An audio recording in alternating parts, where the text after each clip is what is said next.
à tous, bienvenue dans Bismart, l'émission. Aujourd'hui, je vous propose de faire du sport, d'abord avec des marques de vélo emblématiques comme Solex, Matra, Lejeune, ensuite avec une salle de sport qui s'appelait Champion Spirits, qui a développé tout un écosystème. On parlera économie circulaire avec Manutan qui rachète une start-up d'économie circulaire. Et puis on terminera par une grande ambition, changer le regard sur l'échec en France. C'est Bismart, l'émission, c'est parti.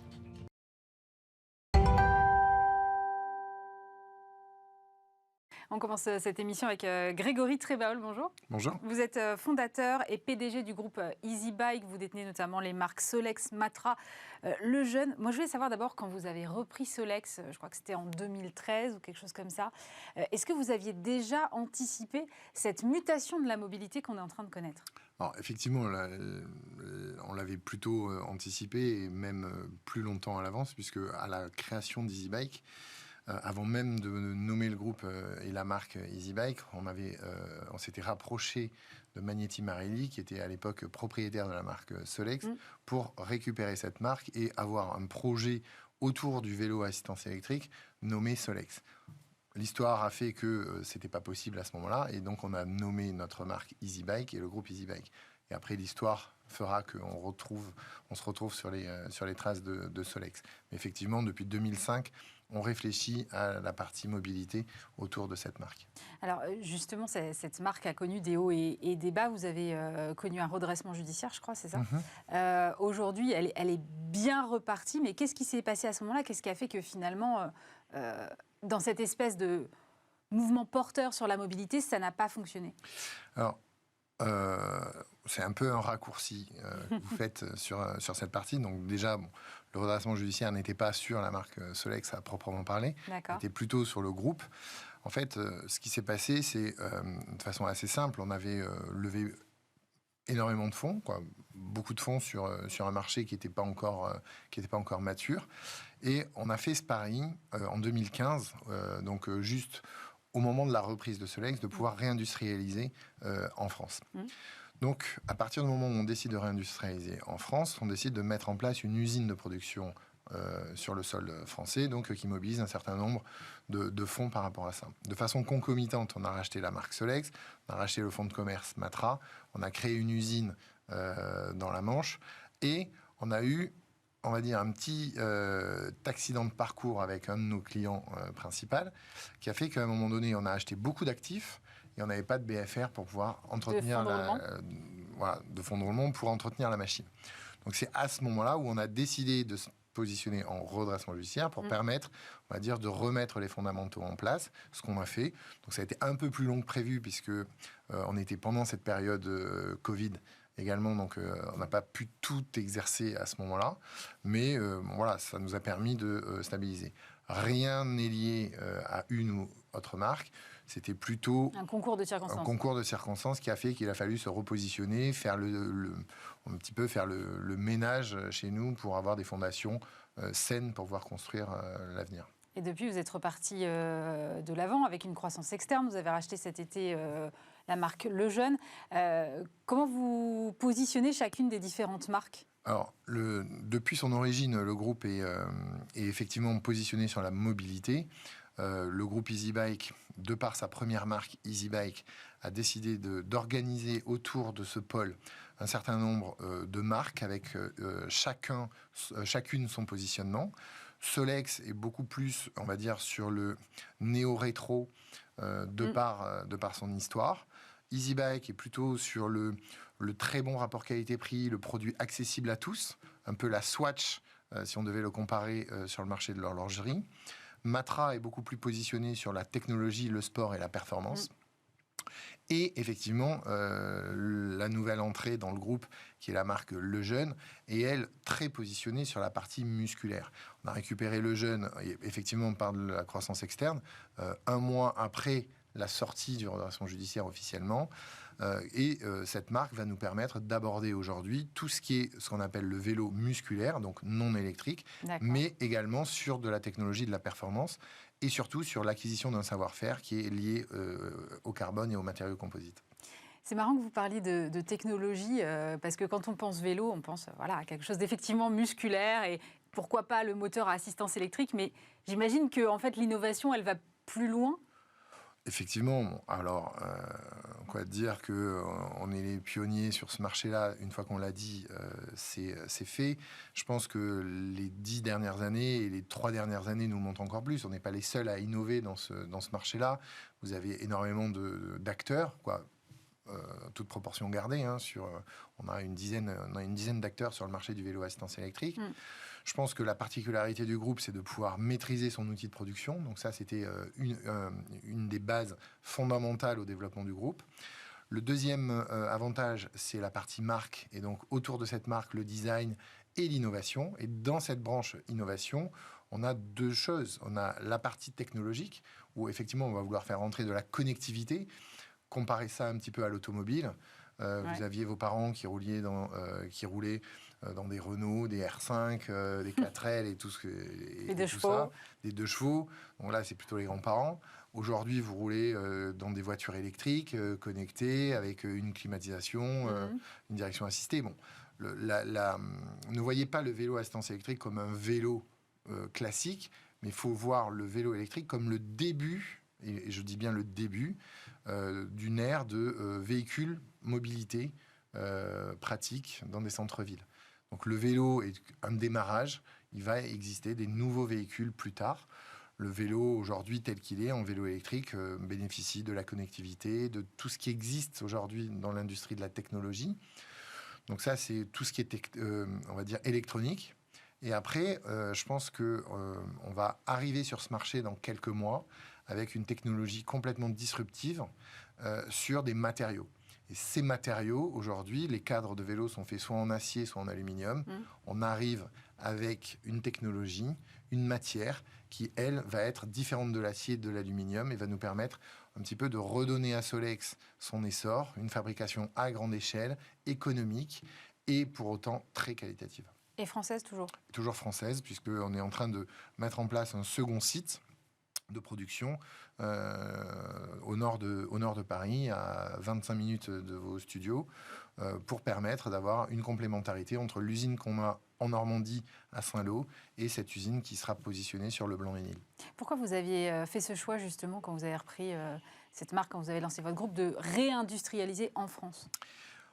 Pour nous, on n'a pas réfléchi très longtemps. On était déjà très impliqués sur le marché asiatique, puisque à l'époque, quand nous n'avions pas d'usine de production, on était plutôt en partenariat avec un site de production qui était en Asie.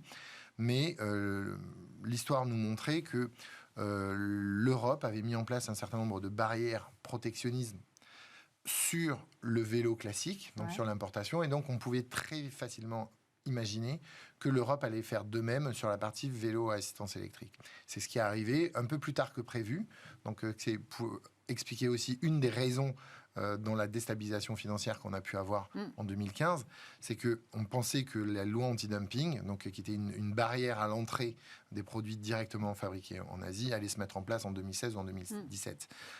Voilà, cette mesure se met en place en janvier 2019. Donc à partir de janvier 2019, effectivement, les importations de vélos classiques en Asie pour importer en Europe ne sont plus possibles ou économiquement ne sont plus intéressantes. Et donc les outils industriels qui sont basés en Europe présentent un intérêt majeur. Donc ça, on l'a anticipé en 2015 au moment de la création de cette usine. Et sur Solex, on n'a jamais imaginé, nos prédécesseurs, oui, mais nous, on l'a jamais imaginé pouvoir fabriquer cette marque Solex, aussi emblématique soit-elle, à être fabriquée en Asie ou ailleurs. Même si on souhaite que cette marque soit une marque internationale, on souhaite qu'elle retrouve son ADN au sein du territoire français. Et c'est toutes vos pièces détachées, vous arrivez à les trouver en France où vous êtes, parce qu'on a beaucoup dit la filière française du vélo, c'est compliqué, il y a beaucoup de pièces qui viennent du marché asiatique. Alors, là-dessus, effectivement, pour l'instant, dans les années 70-80, vous avez eu une migration de tout ce tissu industriel qui est parti soit sur la Corée, soit sur Taïwan, soit sur la Chine majoritairement. Maintenant, est-ce que c'est possible aujourd'hui d'imaginer qu'à terme, l'ensemble des composants soient sourcés en France ou du moins en Europe? Oui, je le pense et je le pense sincèrement. Maintenant, on y va par étapes. Là, on est en train de fédérer un ensemble de fournisseurs et d'industriels ou de PME, d'ETI en France ou en Europe, pour fabriquer un certain nombre de composants liés à nos différents véhicules, pour Solex, mais aussi pour les autres. Petit à petit, effectivement, on va avoir de moins en moins de dépendance avec ce qu'on appelle la supply chain asiatique. Ouais. Mais pour autant, pour l'instant, on est obligé de faire avec. On est obligé de composer et d'être assez souple et flexible. On parle d'internationalisation. Aujourd'hui, il n'est pas question d'arrêter toutes les importations de composants à partir de la Chine. Mais je pense qu'on peut en trouver de plus en plus. Et effectivement, nos équipes, aujourd'hui, sont plus étoffées au niveau de la supply chain pour permettre, on va dire, d'aller chercher des fournisseurs en Europe et en France. Quand vous parlez d'internationalisation, vous allez viser quel pays ? Alors, sur Solex, aujourd'hui, déjà, nos partenaires dans la conception de ce produit doivent être internationaux, puisqu'on doit s'appuyer sur des partenaires forts, qui ont une crédibilité aussi à l'international, pour nous aider à véhiculer cette marque et ces véhicules en dehors de nos frontières. Donc ça, c'est ce qu'on fait. Si vous prenez dans l'histoire de Solex, et plutôt récente, dans l'histoire du Solex électrique que nos prédécesseurs avaient pu faire, ils s'étaient adjoints les services de Pininfarina en Italie. Donc on est en discussion avec eux aujourd'hui pour permettre d'avoir ce rayonnement aussi un petit peu design international, puisque Pininfarina est reconnu un petit peu partout dans le monde. Mais ce n'est pas les seuls. Aujourd'hui, je vous ai parlé d'électronique, je vous ai parlé, on va dire, de pas mal d'objets connectés et d'innovations qui vont être sur le vélo. On ne peut pas encore l'annoncer officiellement, mais on travaille avec un acteur international, on va dire, de tout ce qui est audio sur ce véhicule. Donc voilà, l'idée, c'est de pouvoir aussi s'attacher des services d'entreprises stabilisés sur ce marché européen. Donc les premiers pays sur lesquels nous souhaitons aller, c'est des pays qui ont connu Solex, les Pays-Bas, la Belgique, l'Allemagne, l'Italie, l'Espagne, le Portugal. Donc ça, c'est, on va dire, proche Europe.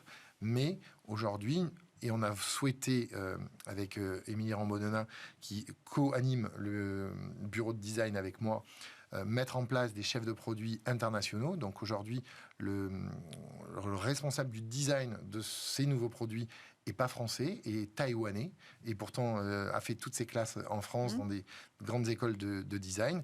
Mais on a souhaité qu'il soit jeune, on a souhaité qu'il soit international, pour justement donner une exposition aussi et une culture du produit beaucoup plus large.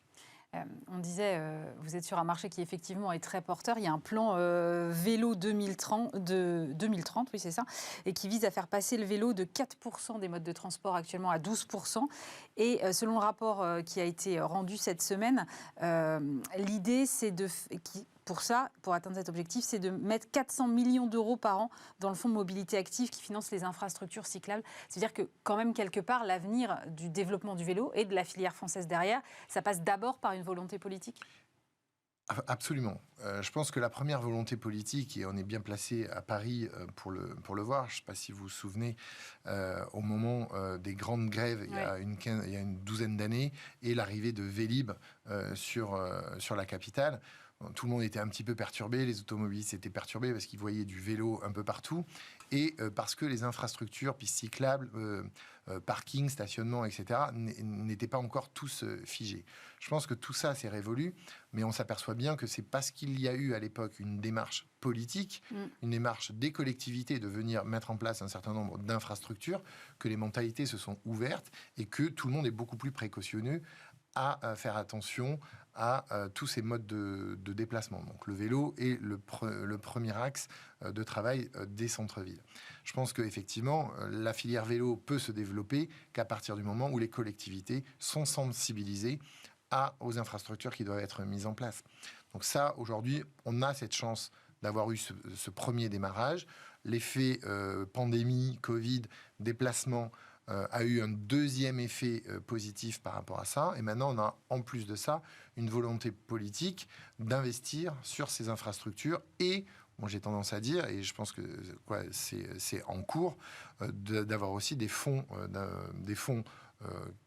qui vont permettre de doter l'industrie sur le territoire pour permettre de réindustrialiser une partie de cette filière. On le voit régulièrement sur différents confrères ou fabricants de composants récemment. Je pense que c'est la démarche dans laquelle les politiques doivent aller. Si on veut avoir un retour en arrière de ce qui s'est fait dans les années 70, si on veut réindustrialiser cette filière vélo en France, il faut aussi lui donner les moyens de se financer. Justement, dans ce rapport, il y a une mesure, il y a une recommandation en tout cas, qui consiste à accorder une TVA minorée à 5,5% pour la réparation des cycles et pour l'achat de vélos qui présentent un taux de fabrication et d'intégration locale élevé. J'imagine que vous êtes favorable à ce type de mesure? Bon, j'y suis favorable. Après, quel va être cet impact là-dessus, il est plus difficile à mesurer. Je pense qu'un impact qu'il y a eu pendant le premier confinement et pendant la première pandémie, qui était assez intéressant, c'était le coup de pouce vélo, où le gouvernement français a donné, on va dire, ce petit coup de pouce tel qu'il était, 50 € pour réparer votre vélo. Donc ça a eu cet impact positif. Je pense qu'il est plus simple pour le commun des mortels à matérialiser ces 50 € en disant on fait un geste pour remettre votre vélo sur la route, etc., plutôt qu'une TVA, une TVA réduite. C'est bien, bien évidemment, on passe de 20% à 5%. Je pense c'est une mesure parmi d'autres. Les mesures d'accompagnement au niveau des entreprises qui peuvent abonder dans l'acquisition d'un vélo, de mettre en place des flottes de vélos pour les collaborateurs, etc., sont des mesures qui sont, je pense, beaucoup plus visibles et donc beaucoup plus utilisables qu'une TVA à 5,5. Vous parliez de réparabilité, on pourrait parler de circularité aussi. L'idée d'aller sur le marché de la seconde main, c'est quelque chose que vous regardez? Non, plus que regarder, puisque aujourd'hui on a décidé d'investir dans ce domaine sur 2 axes. Les matériaux composites dont je vous ai parlé s'inscrivent dans une idéologie complètement éco-responsable et recyclable, c'est-à-dire que tous nos vélos sont issus de l'industrie recyclable. Donc le cadre de vélo sera issu de cette industrie et sera 100% recyclable. Ça, c'est un des premiers axes. Le deuxième axe, c'est qu'on met en place aujourd'hui une société de services qui va nous permettre de financer, qui va nous permettre de louer des flottes de vélos ou des vélos à des particuliers et en fin de parcours, en fin de cycle de location, de récupérer, de refiter ces produits-là au niveau en usine chez nous et de les remettre sur le marché en seconde monte, dans un second cycle, mais en y apportant garantie, service, etc. Donc on est dans cette économie circulaire. C'est quoi les prochaines steps que vous voyez, à part donc l'internationalisation, on l'a dit? Aujourd'hui, on a ce projet à Blon-Ménil qui nous préoccupe et qui nous occupe pour justement, dans le cadre de tout le développement de la filière vélo en France, de pouvoir venir apporter une réponse à la volumétrie qu'on peut fabriquer sur le sol français, à réindustrialiser une partie de nos composants en France et derrière, essayer tant bien que mal, d'organiser une société de services pour permettre à beaucoup d'utilisateurs d'avoir accès à ces moyens de transport et à cette technologie. Merci beaucoup Grégory Trébéal. Je rappelle que vous êtes le fondateur et PDG du groupe EasyBike. Merci.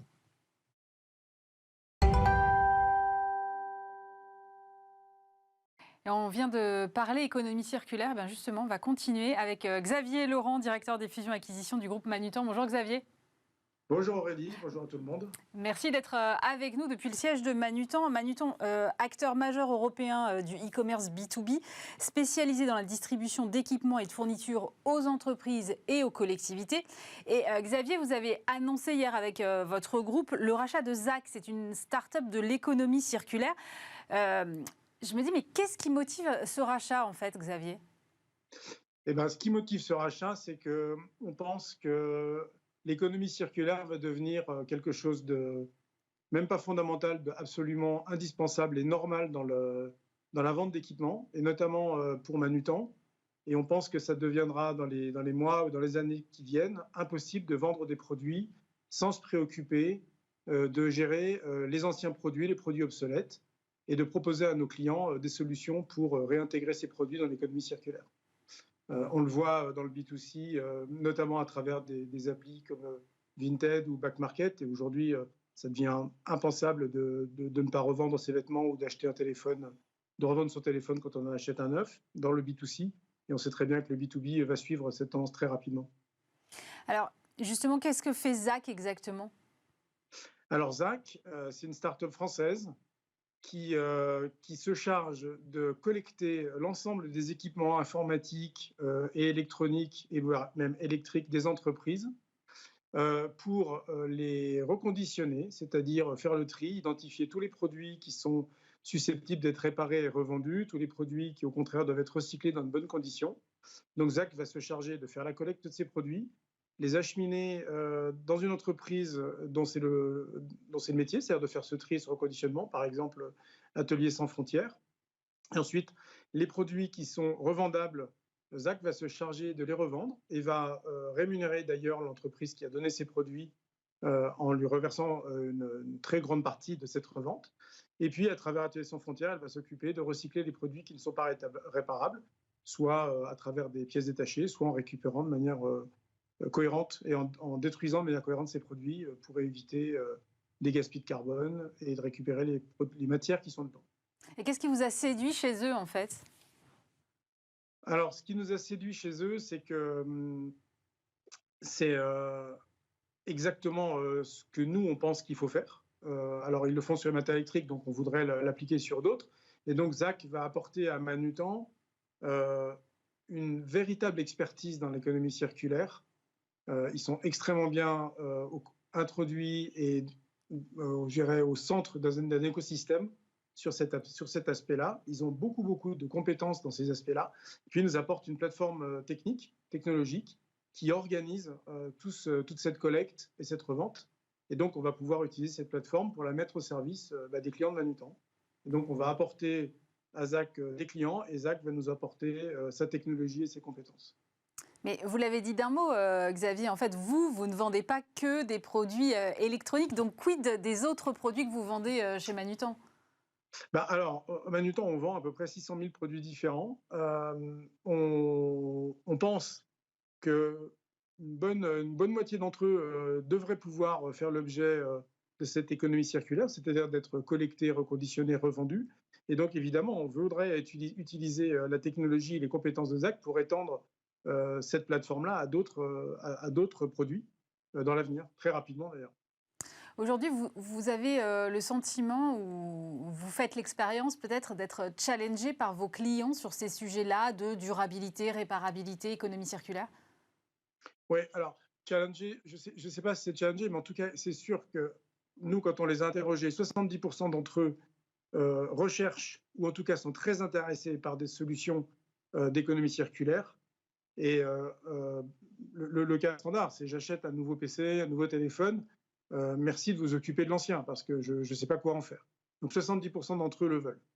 L'autre aspect de nos clients, c'est qu'on a vu dans les années précédentes de plus en plus d'importance dans les appels d'offres sur la partie RSE. Donc on y répond systématiquement et ça devient extrêmement important, ça devient un axe déterminant pour le choix des prestataires ou des fournisseurs. Et donc ça s'intègre dans cette stratégie-là. Et puis de manière encore plus basique, il y a la loi AGEC qui a été votée il y a un peu plus d'un an et qui est mise en exploitation aujourd'hui, qui contraint les entreprises du domaine public à acheter au moins 20% de leurs produits qui seraient issus de l'économie circulaire. Donc cette loi, elle rentre en application et de toute façon, Manutan se doit de fournir ces 20%-là. Et puis on sait bien que lorsque le public se met sur cette démarche-là, les grands comptes vont forcément suivre très rapidement. Ce que vous voulez dire, c'est que en fait, ce qu'on voit sur le B2C, on va subir la même vague sur le B2B. Oui, on sait bien que le B2C, ça a 2-3 ans d'avance sur le B2B. Aujourd'hui, le marché, dans le cadre du B2B, est encore très, très fragmenté, mais c'est vraiment le moment de se lancer pour nous. Et on pense que ça deviendra un must-have en très bon français pour un distributeur comme Manutan. Justement, on parle beaucoup d'achat responsable. Vous le disiez, il y a un label qui existe. Les entreprises, comme les collectivités, sont maintenant incitées à adopter ce comportement. Vous aussi, vous travaillez avec les collectivités. Donc, ça a un intérêt supplémentaire ? Oui. Alors, donc, il y a déjà cette loi AGEC qui nous oblige à le faire. Par ailleurs, on est distributeur. Donc, en tant que distributeur, on achète des produits, on les revend à nos clients. C'est la différence avec une marketplace. On est responsable des produits qu'on achète et donc des produits qu'on vend. Ouais. Et donc, on prête une attention une grande attention à l'origine de ces produits, leurs conditions de fabrication. Mais en fait, ça va plus loin. C'est-à-dire que c'est bien d'acheter un produit qui a été issu d'un mode de fabrication qui est très éco-responsable, mais c'est encore mieux de s'intéresser au produit qu'il va remplacer. J'achète une nouvelle table, qu'est-ce que je fais de l'ancienne table, par exemple ? Et tout ça, donc, ça fait partie intégrante de votre stratégie Douce Rachat, je comprends bien. On parle beaucoup de différences de culture parfois entre les grands groupes ou les ETI et les startups. Zach, c'est une startup qui a 5 ans. Comment est-ce que vous allez l'intégrer dans un groupe qui compte alors 2200 collaborateurs, si je ne dis pas de bêtises, et 26 filiales? Eh ben, ils vont nous mettre un gros coup de boost déjà, parce qu'ils vont très vite. Ils prennent des décisions extrêmement rapidement. Plus clairement, on va leur laisser une grande autonomie dans la mise en place de ce service-là chez Manutan. L'objectif, c'est que les services ZAC soient disponibles à l'ensemble des clients Manutan comme si c'était directement Manutan. Mais on va confier à ZAC la direction de la mise en place de l'ensemble de cette plateforme-là. L'idée, effectivement, c'est de leur donner le maximum d'autonomie, presque de les considérer comme un fournisseur intérieur. Et ce qu'on attend d'eux, c'est qu'ils gardent leur vitesse. C'est la raison pour laquelle, d'ailleurs, le management de ZAC reste chez Manutan en tant que manager de ZAC et qui sont intéressés et qui font toujours partie du capital de ZAC. Vraiment, nous, l'objectif, c'est ça, hein, c'est d'avoir le bénéfice des deux, une start-up qui continue d'être autonome, extrêmement rapide, et un coup de boost pour Manutan, une capacité à aller beaucoup plus vite sur ces sujets-là, voilà, sur un marché qui va, à mon avis, aller très vite. Merci beaucoup Xavier Laurent. Je rappelle que vous êtes directeur des fusions-acquisitions du groupe Manutan. Merci d'avoir été avec nous.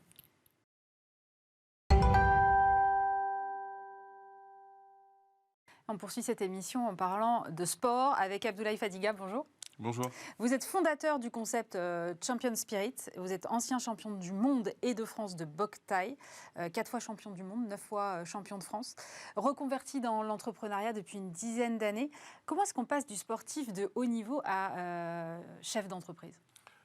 Alors, sportif de haut niveau, c'est aussi un petit peu entrepreneur parce qu'on doit gérer son staff, on doit gérer son manager, son équipe, son kiné, son nutritionniste et tout ça. Donc, on doit réunir une équipe autour de soi pour prendre soin de soi et soin de son entreprise. Parce que c'est aussi notre gagne-pain, notre corps et notre forme. Et moi, la transition s'est fait un peu involontairement. En fait, je suis passionné de sport depuis toujours. Et j'ai commencé à enseigner auprès des collectivités territoriales, de la gendarmerie et de la police au début, et des athlètes de haut niveau qui étaient parfois des amis. Et de fil en aiguille, c'est devenu une entreprise, mais qui a commencé de manière artisanale. Et ensuite, je me suis équipé, j'ai recruté pour développer une entreprise. Donc moi, ma conversion a été plutôt fluide. Et elle n'était pas forcément prévue. Vous parlez de ce cheminement qui finalement est assez naturel et vous faites pas mal de parallèles entre l'entrepreneuriat et l'athlète. C'est quelque chose qui revient souvent quand on interviewe des entrepreneurs. Ils disent mais en fait c'est un peu comme un sportif, il faut faire le marathon, on a certaines valeurs, une culture des objectifs. Vous rejoignez ce parallèle-là ? Je rejoins complètement ce parallèle-là. C'est exactement pareil, et surtout la boxe. Parce que on prend des coups tous les jours, on en donne aussi. Il faut rester debout jusqu'à ce que le gong sonne. Ouais. Et c'est un vrai combat de tous les jours, mais c'est aussi des échéances, c'est aussi des récompenses. Et voilà, c'est vraiment comme le sport. Moi, je compare beaucoup, quand j'interviens en entreprise, je compare beaucoup l'entreprise au sport. L'espèce de collectif aussi. Et l'espèce de collectif, l'avancée dans un but commun, tout un staff qui travaille pour un même objectif, une réussite qui est où il y a une personne en avant, mais toute une équipe qui doit être remerciée quand même. Et c'est super passionnant et ça fait vibrer. Et puis il y a des valeurs aussi qui sont imbriquées à l'intérieur de tout ça. Alors vous avez développé le concept Champion Spirit, mais c'est quoi ce concept exactement ? Alors aujourd'hui Champion Spirit, c'est une marque de sport 360. C'est un écosystème tout autour du sport, mais qui va être aussi bien la partie vente d'accessoires sportifs, que l'expertise des entraîneurs pour l'enseignement sportif, que l'équipement de sport à la maison et l'accompagnement des hôtels pour avoir un espace sportif dans leur spa ou dans leur rez-de-chaussée. Donc on est aujourd'hui une marque 360. Vous êtes à la fois en fait un opérateur de salle de sport, oui, et une sorte de conseil sportif. C'est ça. Aujourd'hui, ce qu'on veut, nous, c'est répondre à toutes les problématiques que peuvent avoir des entreprises ou des humains sur le sport. Donc, ça peut être qu'est-ce que je fais comme sport pour mon fils qui a 6 ans ? Est-ce que je le mets au judo, à la boxe, au kung-fu ou au cirque ? Ça peut répondre à cette question-là aux parents. C'est notre mission un peu d'éducateur sportif, d'éduquer la population sur le sport. Et de comment un hôtel 5 étoiles va faire pour avoir pour satisfaire au mieux sa clientèle exigeante. Voilà, Mais c'est un grand écart, parce que les besoins ne sont pas du tout les mêmes. Les besoins ne sont pas du tout les mêmes, mais ça reste du sport. Et c'est quand même les mêmes questions que vont se poser des sportifs. Le sportif, il veut savoir qu'est-ce qu'il va manger, donc c'est pour ça qu'on a créé un restaurant. Il va savoir qu'est-ce qu'il va boire, donc c'est pour ça qu'on a un juice bar. Il veut savoir comment s'habiller pour être performant au sport avec les bons matériaux, donc c'est pour ça qu'on a créé les vêtements. Il veut aussi pouvoir s'entraîner chez lui, donc on a créé le concept Home Gym où on vend des produits au bon marché, au drugstore, à Beaugrenelle et en Suisse et en ligne aussi. Donc on vend des produits pour que la personne puisse n'avoir aucune excuse pour faire du sport et aussi puisse y accéder assez facilement. Il faut que le sport soit accessible pour tous et ça passe par ça, et ça passe par rendre la pratique sportive ludique. Et donc, du coup, on a développé des accessoires connectés, des sacs de boxe connectés, des choses comme ça, qui permettent de faciliter l'accès au sport. Parce que moi, j'aime bien dire qu'un bon entraîneur, c'est quelqu'un qui a les connaissances pour vous entraîner, oui, mais c'est aussi quelqu'un qui rend la pratique motivante et agréable. Parce que finalement, si tu as un élève ou un adhérent qui est super compétent, qui est super sportif, mais qui ne vient pas s'entraîner, il n'aura pas de résultat. Mais ça, c'est vrai qu'on l'a tous fait. On prend des abonnements dans les salles de sport et puis en fait, on n'y va jamais. C'est ça. On prend des abonnements, on n'y va jamais. Ou alors, on achète un tapis pour la maison et ça finit en sèche-linge dans le salon. Je ne vois pas du tout de quoi vous parlez, vraiment. Mais c'est marrant parce que, alors je comprends très bien le lien avec la nutrition, effectivement, mais vous avez poussé le truc hyper loin parce que j'ai vu qu'on peut faire son bilan épigénétique. C'est très pointu. On peut faire son bilan épigénétique, oui. On passe par un professeur et un laboratoire pour permettre d'avoir, en fait, croiser des informations de l'ADN et des cellules et de bilan sanguin pour savoir un peu la typologie de personnes qu'on a en face de soi pour répondre de manière intelligente et utile aux problématiques que va avoir le pratiquant. Parce qu'en réalité, si on ne fait pas de bilan épigénétique, on ne peut pas savoir qu'est-ce que la personne doit manger idéalement parce qu'on n'a pas son profil alimentaire et son bilan d'intolérance des aliments. On n'a pas les mêmes enzymes pour digérer et assimiler les nutriments et on n'est pas tous capables de tout digérer. Donc, on peut être intolérant à certains produits comme au lait, aux noix, au machin. Donc, c'est des produits qui peuvent être un frein à la performance. Et moi, mon truc, c'est de retirer tous les freins à la performance et à l'atteinte des objectifs. Donc, j'essaye, à travers par tous les moyens, de retirer tous ces freins-là et des facteurs limitants de la performance. Quel est le profil des gens qui viennent dans vos salles de sport ? Beaucoup de chefs d'entreprise, des chefs d'entreprise, des acteurs et des sportifs de haut niveau. Ça, c'est notre clientèle de base, qui sont nos premiers ambassadeurs. Et puis, après, on a tous les gens qui sont désireux d'être performants dans une discipline et surtout d'atteindre un objectif. C'est-à-dire que quelqu'un chez nous, il vient pour dire, écoutez, je dois faire le Kilimandjaro dans un an, ou je dois faire l'Everest, ou je dois faire un saut en parachute, ou je dois faire ci, et je vais me préparer physiquement pour cette échéance-là. Et ça, c'est ce qui nous plaît, c'est de planifier et organiser l'entraînement de quelqu'un pour vraiment aller dans une direction.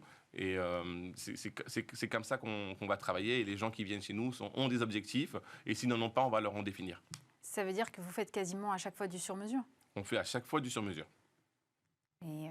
Et vous arrivez comme ça à cibler et à accompagner chaque personne en fonction de ses besoins spécifiques ? Oui, on accompagne chaque personne. Après, on a un espace aussi qui est un espace libre où les gens peuvent s'entraîner de manière autonome. Mais nous, la direction qu'on va avoir, c'est même une personne qui s'entraîne de manière autonome, c'est de la solliciter pour qu'elle vienne faire un bilan, aussi bien le bilan de forme physique, qui est un bilan hyper accessible et où il n'y a pas de piqûre ou quoi que ce soit. Et ça lui permet d'avoir une direction et d'avoir aussi à l'instant T, comment il est. C'est comme quand vous avez une voiture, vous allez chez le concessionnaire, vous la branchez pour savoir quel problème elle a. Et ben nous, en fait, c'est un peu pareil. Tu fais ton bilan, on sait comment tu es et à partir de ce moment-là, on te propose une solution.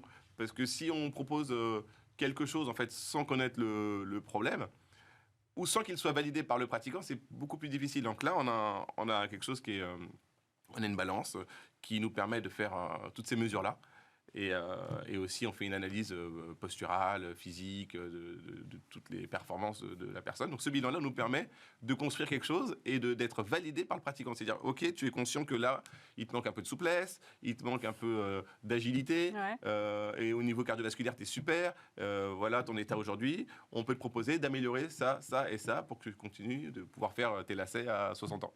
C'est formidable, c'est pas mal. Vous avez donc mentionné tout à l'heure des outils pour travailler à la maison avec une certaine connectivité. En fait, vous n'avez pas peur de tuer votre propre modèle? Si les gens s'entraînent chez eux, ils n'ont plus besoin de venir chez vous? Alors, en effet, mais nous, on n'est pas capable non plus d'être partout. Et l'idée, c'était aussi de répondre à cette problématique de quelqu'un qui va pas avoir le temps de pratiquer le mardi, par exemple. Le mardi, il n'a pas le temps parce qu'il a les enfants à gérer ou il a ceci ou cela. Et pouvoir lui proposer une alternative à la salle de sport. Parce que la salle de sport, c'est aussi parfois des communautés. Et parfois, le premier pas, il peut apparaître difficile pour le pratiquant. Et il se dit, bon, d'abord, je vais courir à l'extérieur, ou d'abord je me remets en forme avant d'aller dans une salle de sport. Mais c'est dommage de fonctionner comme ça, mais souvent les adhérents font un premier pas dans leur coin avant d'aller dans une salle de sport, parce qu'ils sentent que chez eux ils sont un peu limités.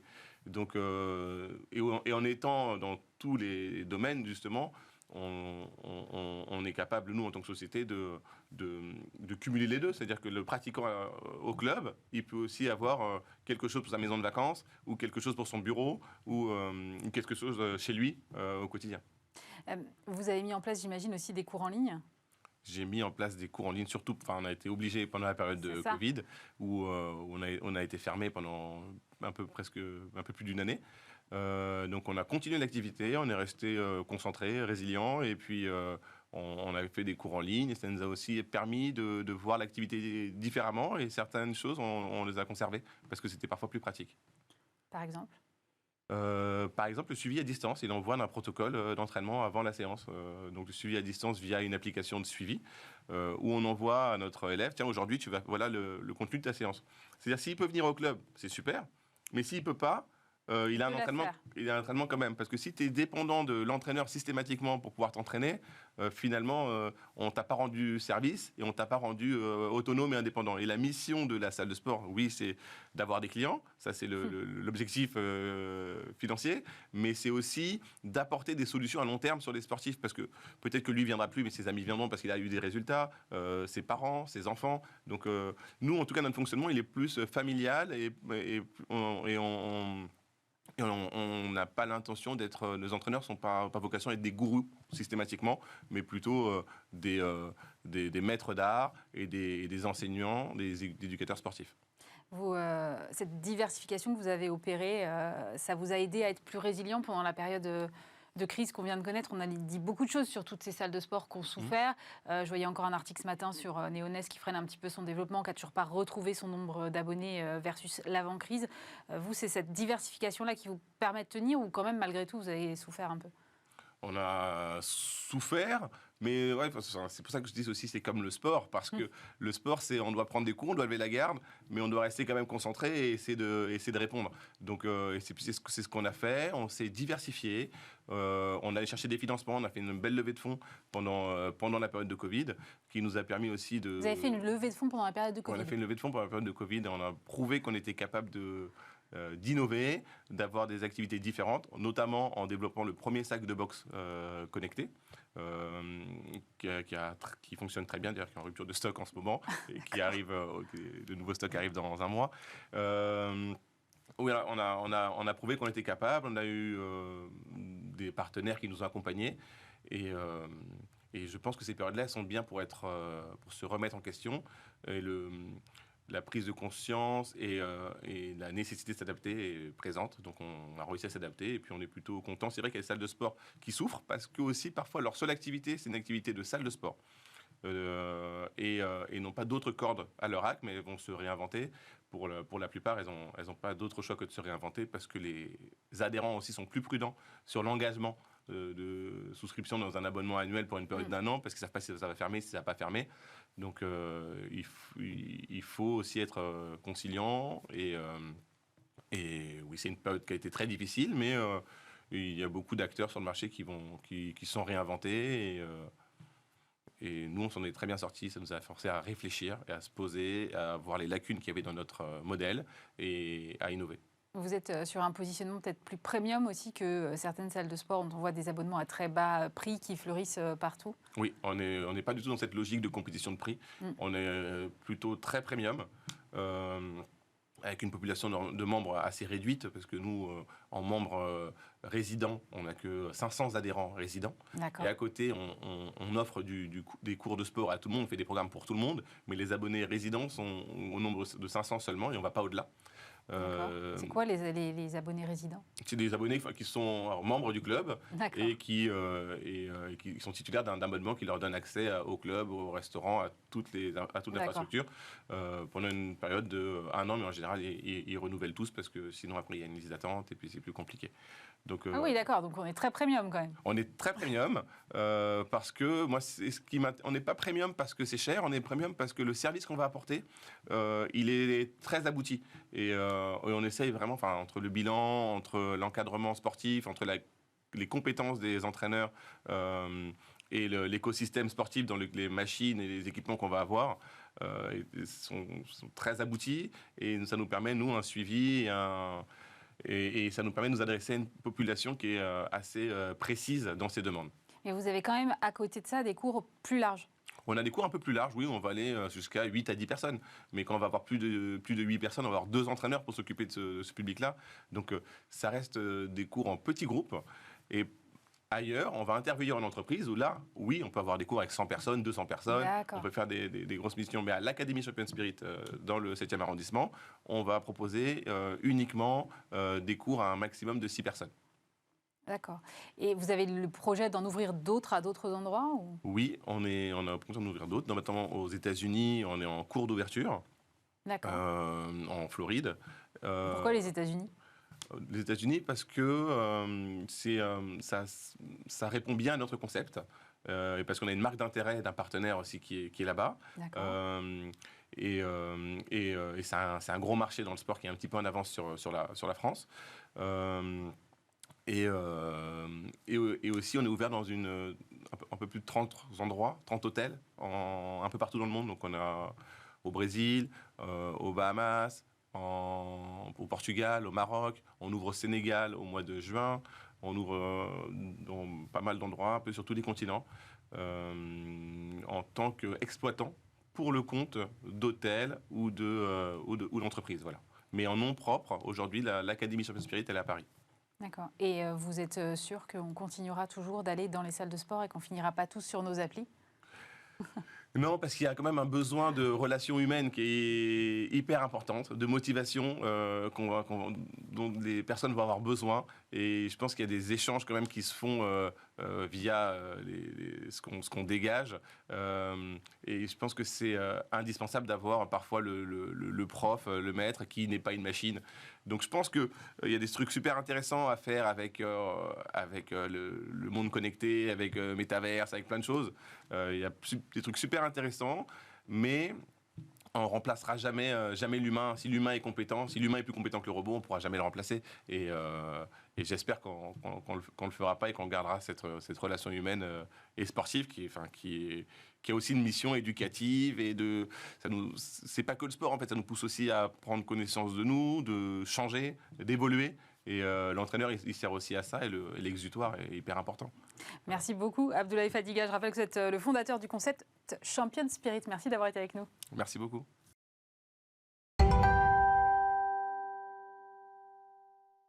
On termine cette émission en compagnie de Samira Himmer. Bonjour. Bonjour. Vous êtes directrice générale de 60 000 rebonds. Alors, c'est une association qui accompagne les entrepreneurs qui ont cessé leur activité à se reconstruire personnellement et à rebondir vers un projet professionnel.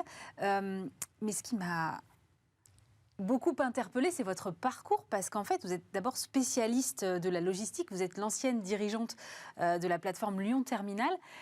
Qu'est-ce qui vous a amené jusqu'à la direction générale de 60 000 rebonds ? Quelle question, absolument. Effectivement, c'est un rebond professionnel et personnel de ma part.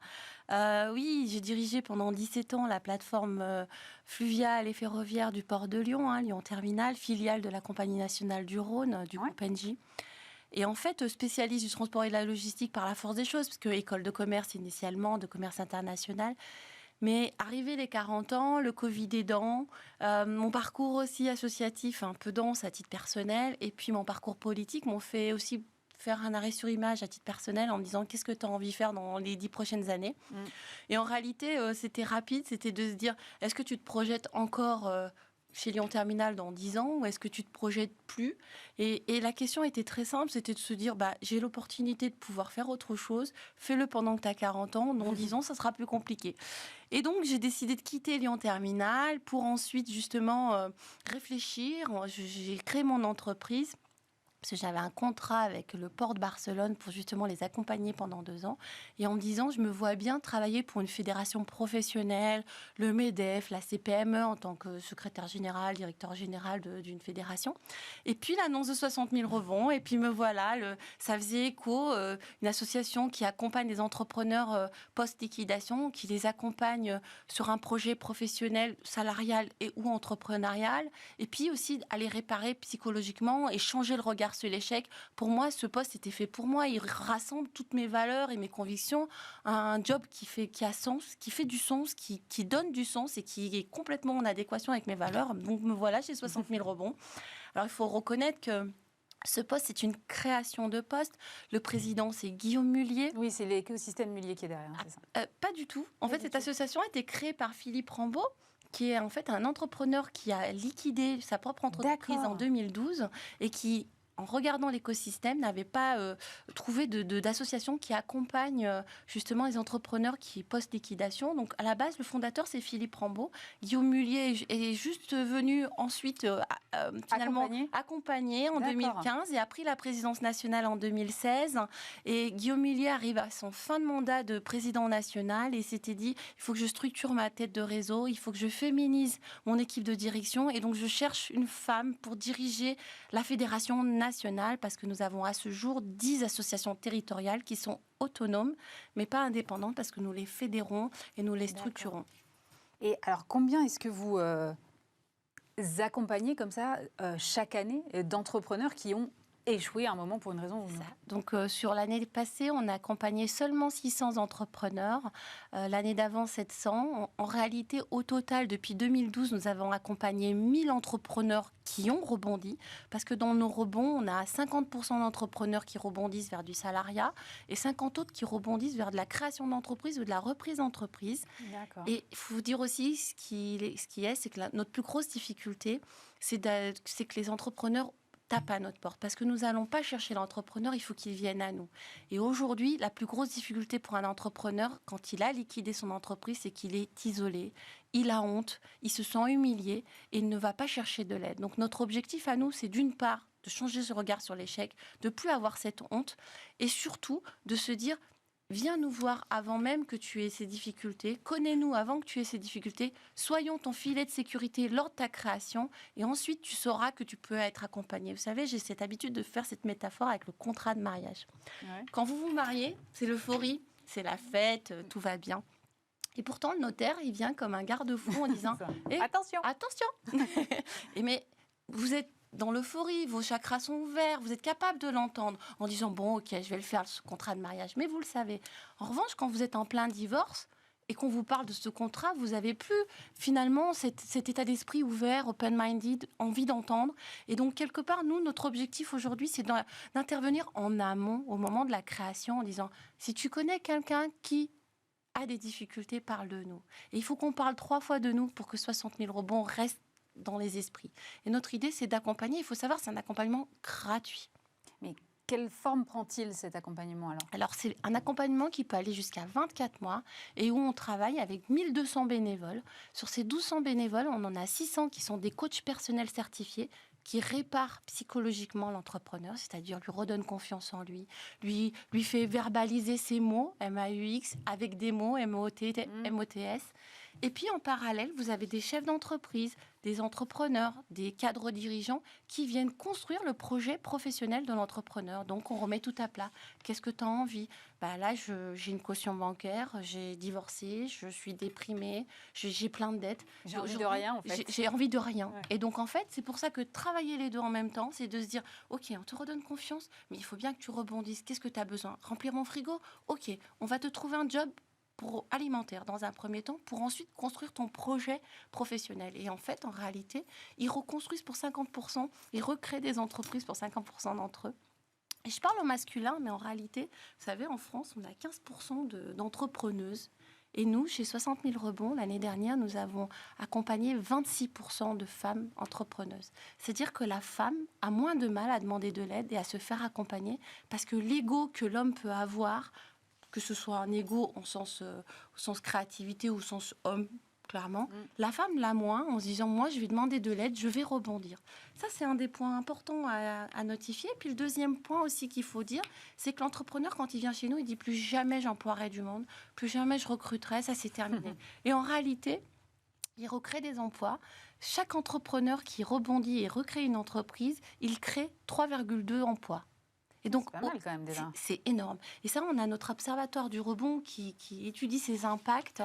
Donc notre impact, il est fort sur la société, d'une part sur la relance économique, en création de valeur, mais aussi ces entrepreneurs qui perdent leur emploi n'ont pas accès au pôle emploi, au chômage, aux ACDIC. Donc derrière, ils deviennent des invisibles et n'arrivent pas à retrouver du travail, n'arrivent pas à recréer un CV, ne savent pas. Ça fait 30 ans qu'ils sont chefs d'entreprise, 20 ans. Ils n'ont jamais fait d'entretien d'embauche pour eux.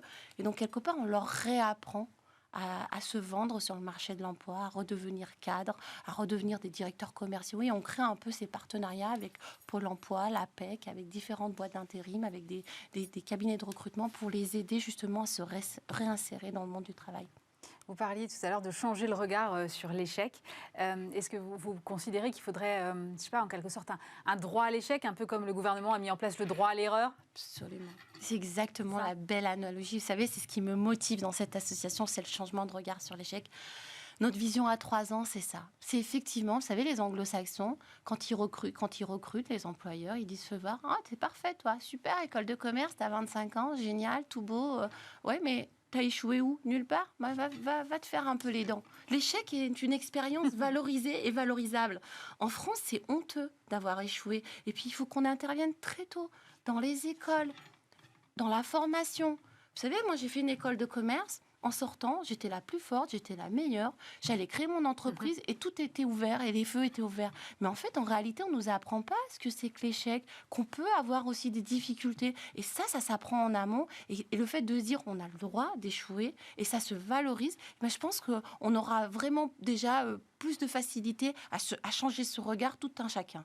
Vous travaillez justement avec, ou c'est en tout cas une potentielle éventualité pour vous d'aller travailler avec des écoles pour dire il faut mettre ça au cœur des formations aussi? Absolument. On travaille avec les écoles de commerce. On a un gros plan d'action justement avec différentes associations de l'écosystème, 100 000 entrepreneurs, avec des écoles comme HEC, avec l'ESSEC. On est en train de travailler avec l'université aussi de Nanterre. Donc tout ça, c'est vraiment notre plan d'action à 3 ans pour travailler sur ces sujets-là, dispenser des formations pour que ce changement de regard sur l'échec devienne quelque chose. Le droit à l'erreur, le droit à l'échec, c'est exactement les termes qu'il faut utiliser. Et elles vous entendent bien, elles vous reçoivent bien, ces écoles? Absolument. Elles sont conscientes que ça peut être à un moment problématique de ne pas valoriser suffisamment l'échec? C'est pour ça qu'il faut intervenir pas dans un module comme les oiseaux de mauvais augure. C'est ça. Vous avez raison. L'idée, c'est d'intervenir dans un module parmi tant d'autres. C'est le module création d'entreprise, comment faire un business case, un business plan. Attention, on peut aussi intégrer un module de se dire, si on échoue, c'est parce que la trésorerie a mal été gérée. Mais si tu échoues, c'est pas grave. Tu sais, il y a des associations qui s'occupent de ça. Et il se peut que tu échoues, mais derrière, tu puisses rebondir. Parce qu'aujourd'hui, on se rend compte que dans nos entrepreneurs que nous accompagnons, au total, ils ont à peu près 10 ans d'expérience dans leur entreprise. Ce ne sont pas des jeunes entreprises. Ils ont déjà vécu 10 ans dans leur entreprise avant qu'ils essuient une liquidation judiciaire. Donc, on peut se dire que quelque part, on peut avoir plusieurs vies. Et ces plusieurs vies sont à retenir comme un échec positif. Vous savez, Charles Pépin parle des vertus de l'échec. Et il en met 7 de vertus de l'échec. Mais il dit, quand tu as échoué, le plus difficile, c'est pas d'échouer, c'est de se dire, je retiens pas pourquoi j'ai échoué. Et c'est là-dessus qu'il faut qu'on travaille, y compris dans les écoles, en disant, OK, tu as le droit à l'échec. Tu n'as pas le droit de reproduire la même erreur, en revanche. Et c'est là la nuance, et c'est là qu'on est en train de travailler et affiner cette vision sur le changement de regard sur l'échec. Finalement, on aurait pu penser avec la crise qu'on aurait eu énormément de défaillances d'entreprises. Elles ne sont pas arrivées jusque-là. Les PGE ont bien fait leur rôle. On est à un pic de création d'entreprises. Il y a effectivement toute cette vague d'auto-entrepreneurs. Et on sent que cette génération, en plus, a envie d'entreprendre. Quel est le regard que vous portez là-dessus ? 60 000 rebonds, c'est 60 000 défaillances judiciaires en 2012. D'où le nom de notre association. Cette année, c'est 28 000 défaillances en 2021. Donc effectivement, c'est le PGE, c'est le quoi qu'il en coûte. Et heureusement que le gouvernement a mis en place ces mesures. En revanche, sur ces, vous savez, c'est la vie, le cycle de vie, c'est on est et on meurt. Oui. Et le taux moyen de liquidation pour que la vie de l'entreprise continue, c'est à peu près entre 45 et 50 000 défaillances. Donc ça veut dire que concrètement, le PGE tient sous perfusion des entreprises qui étaient naturellement vouées à mourir en dehors de crise. C'est ce qu'on appelle la destruction créatrice. C'est ce qu'on appelle la destruction créatrice. Je ne voulais pas être trop techno, mais vous avez raison, c'est exactement ça. Mais comprenons bien, enfin, soyons assez objectifs, ces défaillances vont avoir lieu. Le PGE va s'arrêter. Il va falloir rembourser. Il va falloir rembourser parce que c'est un prêt, ce n'est pas un don. Et donc l'idée, c'est quand même de dire de les accompagner au plus vite, au plus tôt, de les sensibiliser en amont pour que le préventif ne fasse pas des dommages qui deviendront terribles par la suite. Comment vous travaillez avec les 10 associations locales dans les territoires ? Parce qu'on parle beaucoup de l'importance des territoires qu'il faut en plus réindustrialiser aujourd'hui. Alors, quand vous dites où travailler, chaque président de nos antennes territoriales sont membres du conseil d'administration de la Fédération nationale. Donc en fait, on ne travaille pas avec eux, on travaille tous ensemble, on co-construit. Et pourquoi on crée des antennes territoriales au plus près des territoires ? C'est parce qu'on va chercher l'entrepreneur au plus près de ces terres. Parce qu'un entrepreneur qui se trouve, je dis n'importe quoi, à Nanterre, ne va pas venir à Versailles. Et donc, au-delà de l'antenne régionale, on crée aussi des antennes locales et des antennes relais. Et on va au plus près. Et une antenne relais, c'est quand même des bénévoles. C'est aussi un engagement fort de nos coachs. C'est un engagement fort de ces chefs d'entreprise, chefs hommes et femmes, parrains, marraines, qui viennent nous accompagner, des experts, des banquiers, des avocats, qui viennent aussi... bénévoles qui sont tous bénévoles. Notre accompagnement est 100% bénévole. Nous sommes au total 24 permanents, mais nous, permanents, nous sommes que la courroie de distribution entre l'entrepreneur et les bénévoles. L'accompagnement, c'est un process qui est éprouvé et qui fonctionne bien, mais qui ne fonctionne que parce qu'on est sur de l'engagement bénévole. C'est marrant que vous parliez aussi bien de l'échec, parce que quand on regarde votre parcours, on a l'impression que vous n'avez jamais échoué. C'est bien ce que je vous dis. C'est bien ce que je vous dis. C'est cette cause-là qui m'a sensibilisée. Parce qu'en fait, vous avez raison, je n'ai pas échoué, mais je suis issue d'un quartier populaire. Il faut en parler. Et j'ai grandi dans des HLM et j'en ai pas honte. Je me suis construite comme ça. Je suis fille de parents immigrés et qui a réussi à prendre l'ascenseur social. Et par contre, quand je me retourne et quand je vois ce qui se passe, on a beaucoup d'enfants et de jeunes qui, eux, ont du mal à prendre cet ascenseur, qui eux sont dans l'échec et à qui on leur dit pas c'est pas grave si tu échoues, c'est pas grave, essaye de parce créer... que la pression est plus grande aussi. Parce que la pression est plus grande et donc du coup déjà l'échec quand vous êtes dans une pression qui est pas plus grande c'est compliqué. Mais alors d'autant plus quand vous venez avec déjà un handicap du fait de l'atmosphère dans laquelle vous grandissez et c'est en ce sens-là où ça fait écho en moi. Et donc vous avez raison, je suis pas le bon exemple d'échec, pour autant je peux être ce porte-parole parce que ça fait écho en moi et ça résonne en moi. Merci beaucoup Samira Himmer, directrice générale de 60 000 rebonds. Merci d'avoir été avec nous. Merci à vous. Bismart, l'émission c'est terminé pour aujourd'hui. Évidemment, vous pouvez nous retrouver en replay sur bismart.fr et sur toutes vos plateformes de podcast. On se retrouve bien sûr vendredi prochain et puis lundi, vous aurez le plaisir de retrouver Stéphane Soumier à cette même heure. Passez un très bon week-end sur Bismart.